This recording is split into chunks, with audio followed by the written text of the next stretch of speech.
Hello and welcome to the Whole You podcast. I'm Shannon O'Brien. In these discussions, we explore how to pursue our life's work and live a balanced, purposeful life. We dive into topics of wellness, of mind, body, and spirit, career, and service. And today's topic is about wellness and specifically focuses on eating healthy yet delicious meals. And to discuss this topic further, I'm excited to welcome Suzanna Perry. Suzanna is a personal chef and owner of Soul to Plate, which offers in-home meal preparation and private cooking classes in Boston, Cambridge, and surrounding suburbs. Suzanna, thanks so much for joining us on the Whole You podcast today. Hi, Shannon. Thanks for having me. I'm really excited to talk to you today about how eating healthy, flavorful meals can be part of busy people's lives. Yes, indeed. So Soul to Plate, you're the owner of Soul to Plate. I love that name. Can you tell us exactly what Soul to Plate is? Yeah, so I'm a personal chef. At Soul to Plate, I offer two services. One is in-home meal preparation, and the other is private cooking classes. So for both of those services, I come to clients' homes and either prepare delicious, healthy meals that are specifically created for their preferences, or if you're looking to learn how to cook, I come into your home and teach you how to make use of your kitchen so that you can enjoy flavorful, healthy meals whenever you'd like. Wonderful. And full disclosure to the listeners, I hired you for the first service that you mentioned, and I've never eaten better. I was blown away by this wonderful woman, like a fairy pixie, showing up at my door with Whole Foods groceries, cooking in the kitchen. The smells were delicious. The food was even more delicious.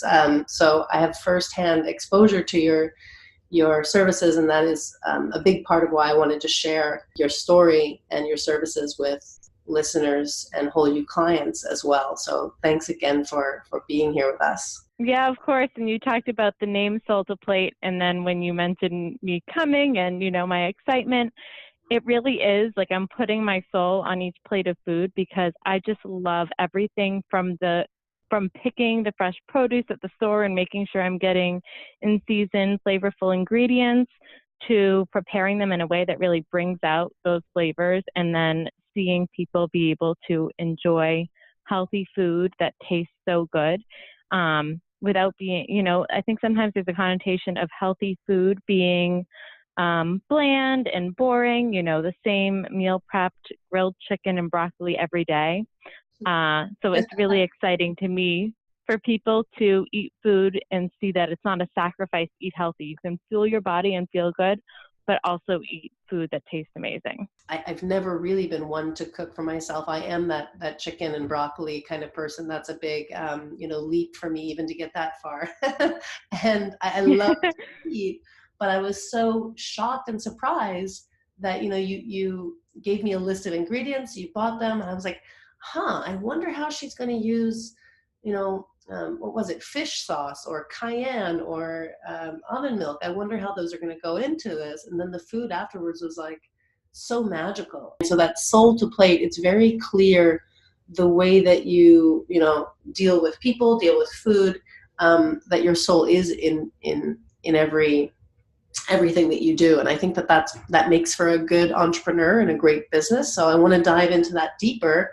Can you start off by telling us what triggered your decision to start Soul to Plate? I didn't actually start my career as a personal chef or even in the food industry. After studying economics in my undergraduate degree, I started working in finance, and I was in the corporate setting. I was working long hours and, trying to impress my boss and really make a name for myself at work so that I could set myself up for promotions. But while I was doing that, I was relying on maybe a sugary coffee from Starbucks and a granola bar on the way to work, getting some prepared food either at the cafeteria at work or from, something that was quote unquote healthy from Trader Joe's or Whole Foods, but was still quite processed.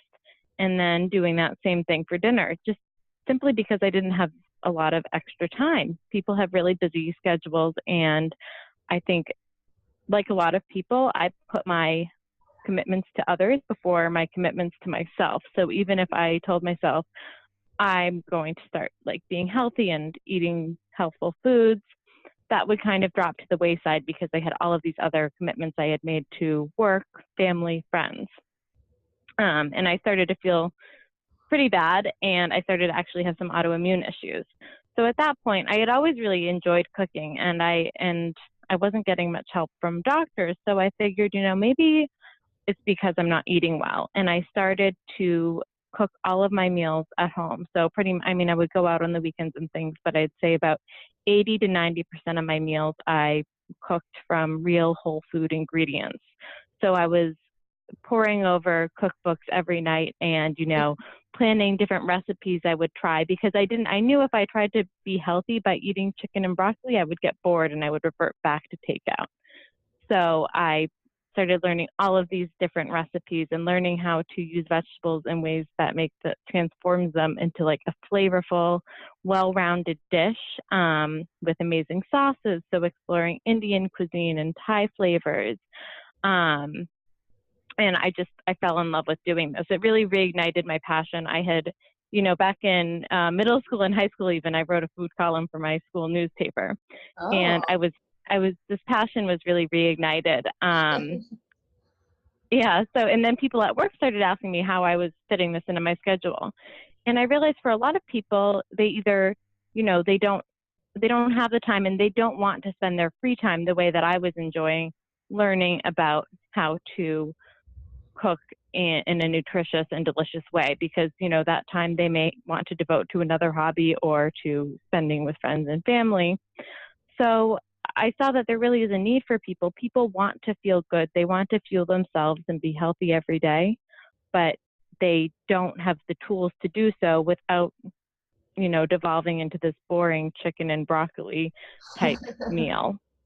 Um, so yeah, from that I decided, why don't I start a business as a personal chef and I will go into somebody's home. I'll plan a menu that is tailored to their preferences, cook everything in their home, label it, leave it in their fridge, clean up so that when they get home, their only job is just to enjoy the food and it's there for their week. And it removes hours and like the stress of thinking, oh, what the hell am I going to eat for dinner? You don't have that anymore. So it's really, I think, like a freeing service for people and enables them to enjoy life and eat delicious food while also feeling good. Amazing. And when I say amazing, I really mean it. I think that when people are hearing, what do you mean? I'm going to show up and there's going to be labeled delicious food in my refrigerator. Maybe some people are oriented to cooking like that for themselves, but like you said, in the modern era where we have work and kids and hobbies and side businesses, side hustles, it is hard to do the most important thing, which is actually nourish ourselves, which it's kind of this, it's a big shame because we do need to nourish ourselves in order to not run on empty. And this leads me to ask about triggers, so do you remember the point where you were triggered and said, okay, I've had enough of this sugary coffee in the morning and the granola bar and the eating from vending machines that many of us who have been in the corporate setting are very used to. I think when we decide to have a behavior change, we need to really be fed up or something needs to happen. Was there like a lightning bolt moment for you, or was it just a gradual coming back to, you said like in middle school, like that was a passion of yours a long time ago, that you like a gradual coming back to that interest that was still there, or was it a lightning bolt trigger moment? So there was for me a little bit of a lightning trigger moment that some people won't be able to relate to because it was a little bit of a more like extreme diagnosis from the doctors. I had started getting hives from foods that had never bothered me before. So I would, eat my lunch and then all of a sudden, like a few hours later, I would break out in hives. So of course I'm wondering, what's going on? I've never had this problem for 22 years. And now all of a sudden I'm having these allergic reactions at random, it seemed. And when I went to the doctors, they did a full allergy panel for food testing, which I had never had allergies with foods before. I had only had seasonal allergies. and everything tested positive. Wow. Everything? So yes, literally everything. So it's something just, it seemed off to me. And the doctor sent me home with the prescription to eat rice, chicken, and Gatorade Ever? until they could, figure out what was going on Wow. for a while and see if these reactions started subsiding. So in my mind, I'm thinking, okay, eating a diet of rice, chicken, and Gatorade, that is not healthy. And I've never had all of these different food allergies. Like, you're telling me that I'm severely allergic to carrots, yet I've eaten carrots for 20 years of my life with no problem. Huh. So I started reading a little bit more about holistic approaches to nutrition and autoimmune issues, and asked to see another doctor. So when I went to the other doctor, he did a more complete panel and found that I just had um, some level in my autoimmune system was really high, and it was just triggering all of my autoimmune responses to be totally on edge.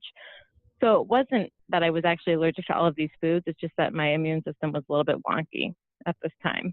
So when they told me to eat the chicken and Gatorade and rice, I was thinking, this is not going to work for me. And I wasn't really convinced that I was having all of a sudden an onset of all of these food allergies. So at that time, I started reading more about nutrition and holistic approaches to autoimmune issues, and really started to focus on eating a whole foods diet. So just making sure that all of my ingredients were well sourced, didn't have chemicals and didn't have any processed ingredients in them. And in doing that, I really started feeling better within a month of eating that way. I was still enjoying all of the flavors and things that I loved, but I felt less inflamed and just more energetic. Like, I didn't need to have coffee in the morning anymore, which is crazy because I was so reliant on that kind of coffee and sugar to get me through humps throughout the day. Your story reminds me of a friend of mine who also was breaking out in hives, low energy, feeling nasty, and she went to an Ayurvedic doctor in New York City, and he was sort of like, you need to eat more meat, and you need to heat up your, if you're going to eat a banana, you need to heat it. So there's these different extremes, or different viewpoints on how we should be preparing our food. But I would imagine that most people listening to this might have a similar story of maybe being allergic to food, whether it's a gluten intolerance or whatever. And I don't think that they're that rare these days. It's very interesting because I don't think there's anyone, like, personally, I don't subscribe to one way of eating. I wouldn't ever, tell somebody that they should eat a vegan diet or that they should eat a paleo diet or keto, which is very buzzy right now. But for people who come to me and ask for meal preparation, when I'm asking them, how do you feel best and how do you want to eat? Because I can tailor the menu towards any kind of dietary needs. So if you are somebody who has to avoid gluten, or whether you're somebody who really doesn't do well with soy, I can take that into account, and you no longer have that kind of concern that's in the back of your mind whenever you're picking something up at the store or at a restaurant. Like, they really take my allergy or intolerance seriously? Am I going to feel okay after eating this?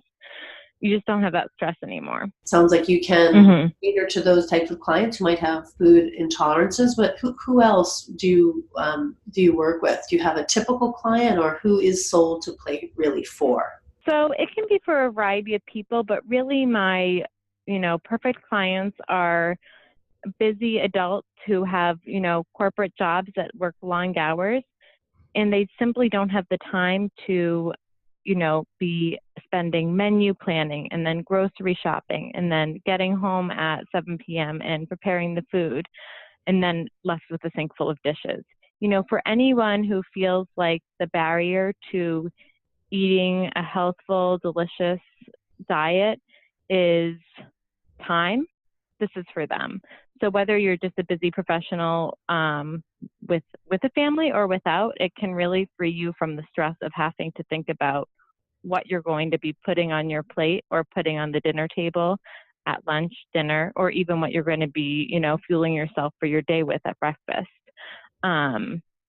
So yeah, so it really fits well for people who don't have that time in their lives. Makes a lot of sense. As a brand new parent myself, I realize that a lot of my hours in my day, they just evaporate. And I can imagine. yeah, so I can imagine that this would be very popular for parents as well who don't have as much or who lost that extra time in their schedule. Yes, yeah, especially like for new moms, especially because you're giving so much energy to your new child, and you don't have time to take care of yourself a lot of the time in that situation. Exactly. Speaking of devoting time to yourself and self-care, how do you balance your own wellness with running a business? Yeah, so it's definitely been, I had gotten into a really good rhythm once I started cooking for myself and I was working in the corporate setting. And then as I've transitioned out and started to run my own business, I've learned that I have to find a new way to have this quote unquote balance, because I'm beginning to sometimes, take jobs on the weekend, or, working at, just getting into work at 10 p.m. at night. So I've learned that in order to create a balance for me, I need to set some clear boundaries. So that means for me things like putting my exercise classes, I really enjoy yoga, putting those in my calendar and treating it as if it's a work commitment, because it's easy to just let everything devolve and become work, especially when it's something that you're passionate about and you enjoy. I'm sure you can relate to that as an entrepreneur. But when you love what you're doing, it's easy to then realize you're spending, 16 hours in your day working and you haven't taken a moment of time for yourself. So yeah, for me, it's been putting like social engagements and my exercise and time to spend with my husband in my calendar, so that I can really ensure that I fill up my cup from all aspects and I don't just get stuck in, okay, how do I grow my business and make it, a sustainable career for myself. It's so smart to be able to do that and make time for yourself from the very beginning, and then just, because otherwise, like you said, you'll be working 16 hours 24/7. It can go on and on. It's interesting in this day and age where have cell phones, because it's so difficult to disconnect. So it's even just like putting my cell phone in airplane mode and putting it away and saying, if somebody doesn't hear back from me for 2 hours, it will be okay. I'm not a cardiac surgeon that's on call. Like everything's going to be okay if you don't answer for 2 hours. Yeah, exactly. To cut ourselves some slack. So with that said, how can people get in touch with you? How can they learn more about your services and see if it's a fit for them? Yeah, so people can find me on my website, which is Soul, SOUL, to plate, TOPLATE.com, or they can follow me. I post some of my different menu choices on my Instagram, which is at Soul to Plate, so they can take a look there, or email me at sperry@soultoplate.com. Fantastic. And I will include those links in the show notes as well. Susanna, I can't thank you enough for your time, and also for what you do. Really committing to helping, nourishing people who really need it. I think we all need it, but especially these busy people who are running busy lives, but and not finding the time to feed and nourish themselves. So thank you for all that you do, and thank you for those delicious meals that you cook for me. I can't wait to work with you again. Oh, thank you, Shannon. It was such a pleasure to talk to you today and to cook for you. I'm looking forward to seeing you again soon. I hope you enjoyed our chat about eating healthy yet delicious meals and how they can be a part of a busy life. For more insights on wellness, career, and service, check out wholeyou.info/blog. You may also want to schedule a work-life balance advising session, which you can do over at wholeyou.info. Thanks for listening, and I'm wishing you a balanced, purposeful day.